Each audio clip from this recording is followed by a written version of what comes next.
We begin tonight with the shooting near Whangarei yesterday. Wendy Campbell and her daughter Natanya killed by Quinn Patterson, who then appears to have killed himself. Checkpoint has learned that Quinn Patterson had previously been imprisoned for a knife attack on a policeman. It was 3 decades ago, and his victim, former police dog handler Bruce Howat, hadn't heard his name very often in the years since, until the shooting yesterday. He thought he'd moved on, but suddenly the deaths of 2 people brought the memories of that night in Hamilton flooding back. It was a Sunday night, a night shift. I'd been at a burglary in Garden Place in Hamilton, and the offenders gave themselves up, and I was going back to the police station, driving down Victoria Street, and Skate World, we'd been told to keep an eye out for it because there was graffiti being painted on the walls. It was Skate World was what it was called in those days, and it was the old Innes Tartan factory, and I saw this guy over there, didn't look like he was up to much good. So I pulled over in the dog van, and there was McDonald's party hats with graffiti written all over them. And I was just, to be honest, it was my last night of night shift, and I just wanted to get all my paperwork tidied up and get home, because as dog handlers in those days, most of the time there was only 2 of us, and we worked humongous hours. Never really worked under a 90-hour week most of our weeks. And so I just wanted to get my paperwork and get off and try and have some days off.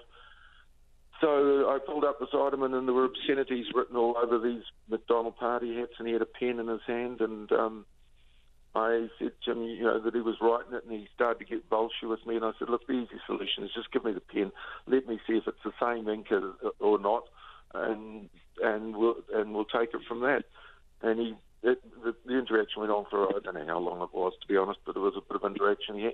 He passed me over the pen. There was no indication of any trouble brewing. I marked the pen on paper hats, and next thing I realised he'd scarp it and run off down the hill on me. So I called on him to stop, and he didn't, so I got Cara out of the dog van. So we chased him down the hill, and I got to the corner of Tisdale and Radnor Street sometime ahead of Cara. And then Cara arrived, and she went to the bushes at my right and started barking. So I went in to... Excuse me. Sorry. Oh, it's all right. What year was this, Bruce? 1983. Amazing that it's so vivid for you. So that 1983, 80. Yep. Extraordinary. Yep. So what's that? 34 years ago. Yep. And you never leaves you. Yeah, it's absolutely vivid, isn't it? It's like you're there. I am. When it just unfolds as I start to tell it. That's why. Yeah. Anyway, he stabbed me under the bushes. Let's call it quits at that. And I got down to less than half a pint of blood by the time the cavalry arrived and got me to hospital. So what did he stab you with? Forgive, did he have a knife? A 13-inch Bowie hunting knife. I don't even have to close my eyes to see the flaming thing. It's a flick knife that opens out. It's 13 inches from the tip to the hilt. And in court, Dr. Clark was the police surgeon, and he said he could guarantee there was a minimum of 8 stabs, but it was hard to tell because the knife was being hacked around in me. And he said, but there was a minimum of 8. It could have been, I can't remember what he said the top figure was. Meaningless to me then and now. But I lost my left lung out of it. It's still, I had tests done a few years ago, and it's inflated, but not properly. Yeah. So he stabbed you repeatedly with this long blade. Yep, multiple times. And I managed to overpower him, and I got the knife off him, and I threw it away what felt like hundreds of yards, but in reality, it wasn't until the court case when I saw the photos, it was literally only about 2 or 3 feet away from him. What I didn't know was I'd lost complete use of my left arm at that stage because the radial nerve had been severed. Oh shit, it's coming back. And I managed to handcuff him. It was only a dog hand to do because you're used to doing that because you've got a dog on the lead. Yeah, of course, yeah. So you had techniques to do it, and I handcuffed him, and to be honest, he was so small, I stood up, I by that stage I knew I was stabbed, and because if people tell you got stabbing pains, they've never been stabbed, because you actually never feel it. And you must have been losing blood at a rate, were you? Huge rate of knots. And so I picked him up. He was so small. I picked him up by his belt, and I was going to carry him back up to the police station, because I was, it wouldn't even be 100 yards away to the police station. I was going to carry him back.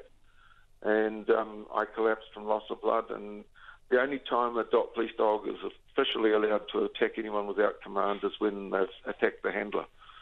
And so Cara came in, and from all accounts, she held him. By the time the cavalry got there, he just had the waistband of his pyjamas, of his undies left. Everything else, she'd ripped every shred of clothing off him. He had bites from the top of him to the bottom. But she was what we call the soft biter. She never broke skin. He just had teeth marks all over him. And the cavalry came, but at that stage, my memory is non-existent. And he was sentenced to what for this? We went through, it was either 4 or 5 high court trials. We went to. I was the very first time, and as I understood it in police legal history, that I was flown to the Court of Appeal in Wellington and had to give evidence. Usually that was just lawyers arguing, but I went there, and the judges granted another retrial. It was 4 or 5 I went through. I had to relive it, and in the end, the final judge says, we're going to convict him on grievous bodily harm because he was being done for attempted murder on me, because during it he kept telling me he was going to kill me with a few adjectives wrapped around it. And, it was, and he got sentenced to 18 months in prison, but because they get time off, they don't even do the full sentence. And I was living in Taumutu. I had a prison officer live next door to me, and he came and told me that he had been released on bail, and he was on parole, and he'd done a runner, he'd fled the country. The nightmares I had from that night, I had nightmares for 4 to 5 years from it. Boy, it's raw still, isn't it, for you? I mean, you almost bled to death. Yeah, I was down to half a pint of blood, the doctors told me. It took me over 10 years, probably more than 10 years, that if I was in someone's home and they swung around in the kitchen talking, holding the knife, that I wouldn't fall apart. So, what for me it was I stopped being a policeman that night, and I was just a victim like any other victim of a serious crime. It's former police dog handler Bruce Howat, who was the victim of a knife attack by Quinn Patterson in 1983.